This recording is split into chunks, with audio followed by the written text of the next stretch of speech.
Hello, what is up mga ma'am, sir, ma'am? Ako po si Ralph Cifra, isang visual artist from Manila, Philippines. And today we are going to unbox and review the Hot Toys na Star Wars Stormtrooper MMS 267.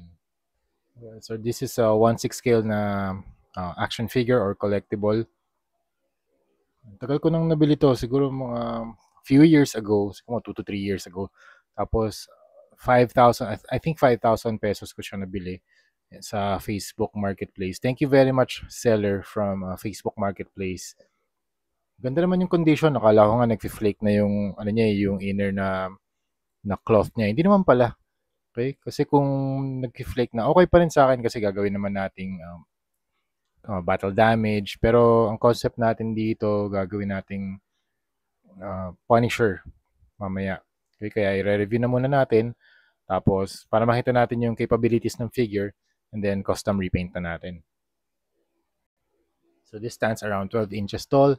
Very nice head armor na Stormtrooper. Very classic design. So you have the black na eyes, you have the mouth, you have the parang mga vents din dito para makahinga sila. Ayan. Meron mga lines dun sa kanyang side ng cheeks. Okay, tapos meron din mga black na segment dito sa chin and sa may dalawang dots din dito with the silver na paint.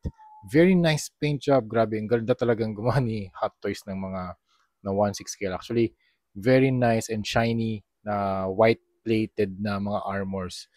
Super, super cool. Actually, itong part lang na to naging yellowish. Akala ko nga rin yellowish na yung plastic armor niya.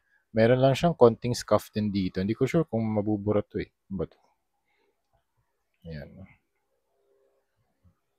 Walang level of weathering yung Stormtrooper na to. It's very clean finish. Very sharp yung sculpt. Walang level of weathering. It's a shiny white plated armor. So you have the helmet. Meron din mga exhaust din dito sa likod ng kanyang head. You have the back part na merong circle and two rectangles, and meron siyang parang back plate with a back component dito sa likod.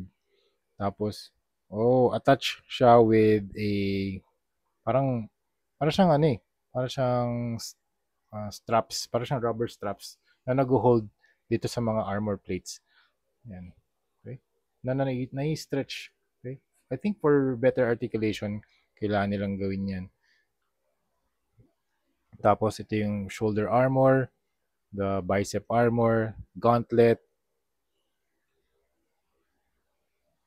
and then hand armor. Tapos, meron siyang rifle and blaster. I think yung rifle pwede mo siya ikabit din dito sa holster niya. I think functional to. Pwede mo naman ikabit tong part na to. Alright, dito sa part na to, very angular yung kanyang chest plate.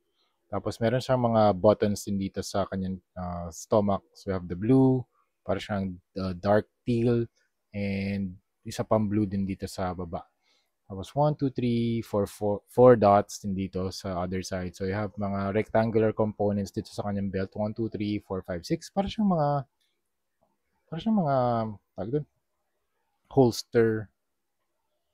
Ay, pouches pala. Para siyang mga pouches. Modern na pouch design. 1, 2, 3, 4, 5, 6. Tapos maliit lang yung kanyang buckle. And you have some rectangular na mga sections din dito. And itong part na to, yung parang cylindrical na component, natatanggal siya. Okay, pwede mo ikabit dito sa likod ng belt. Protection sa butt and sa crotch. Tapos hip guards, leg guards, and shin guards. Tapos may knee guards din. Dito parang meron siyang yun nga, mga rectangular segments. And then ito yung leg armor. Tapos you have the boot design. Very nice, very clean, very teka, parang may yellow tint lang tong part na to. Somewhere here sa helmet. Pero ito, white. Everything is white. Ganda ng contrast. Black and white. Super, super nice ang gawa ni Hot Toys. Grabe.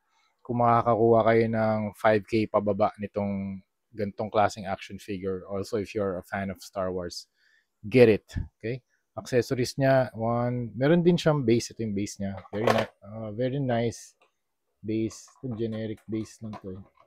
Sa mga Star Wars na mga hot toys. This one. Okay, it's a red base. I think yung Star Wars na to from Star Wars A New Hope na movie. So I think this set is from the Star Wars base. Okay? Tapos meron siyang Star Wars Stormtrooper na name. Ayan, sa ilalim nakalagay lang Lucasfilm all 2015 Hot Toys Limited, all rights reserved. Okay, here's the back part. Tapos ito yung mga accessories niya, iba pa niya accessories, alt hands 1 2 3 4 5, okay? Rubbery hand siya para madali siyang makapaghawak ng mga accessories. Ito trigger finger, okay? In terms of articulation naman, head can look up and look down. 360, pwede yan. So, natanggal 360. Okay. Pwede yan, 360. Okay. Tapos, itong chest armor na stretch naman to eh. So, wala masyadong ab crunch. Okay. Meron din twist sa part na to. Pero konting-konti lang. Okay. Ganyan. Ganyan. Tapos, tatanggal ba? Okay. Okay. Natanggal. I-glue lang pala to. Ito, pwede nyo i-super glue. Itong part na to. Ayun, super glue. Natanggal siya sa akin. Natanggal lang yung glue niya. Pero, madali lang naman ikabit yan. Okay? Tapos, itong part na to, naiikot din to. Teka. Okay. Delikado pala. Okay, tapos dito sa part na to, naiikot naman to. Okay, hanggang dyan lang. Hanggang dyan lang. Angat pa onte. Okay. Tapos, double jointed yung kanya. Oh, nice. Double jointed naman. More than 90 degrees naman yung elbow bend. Tapos, twist naman yung katawan. And then, kick that far. Bend that far. Medyo nakaharang lang tong part na to yung armor sa likod. And, sa likod ng knee. And then, yung feet can also move up and down. Left and right. Ball joint naman to pa. Okay? So, yun. Kakabit lang natin to. Natanggal yung protection niya sa likod. Okay? So, yun lang mga ma'am, sir. That's it. Yun na yung ating review ng Star Wars. So, if you're a fan of Star Wars and gusto nyo ng mga larger scale na figures, get this Hot Toys na action figure na collectible. Kung makakuha kayo ng mga sale prices, mas maganda. Actually, si Philbars nagbababa rin ng mga presyo ngayon. I think yung Star Wars na first order nasa 3.9 or 3.6. So yun mga ma'am sir, that's it. Thank you very much for watching and see you sa next video. Bye-bye.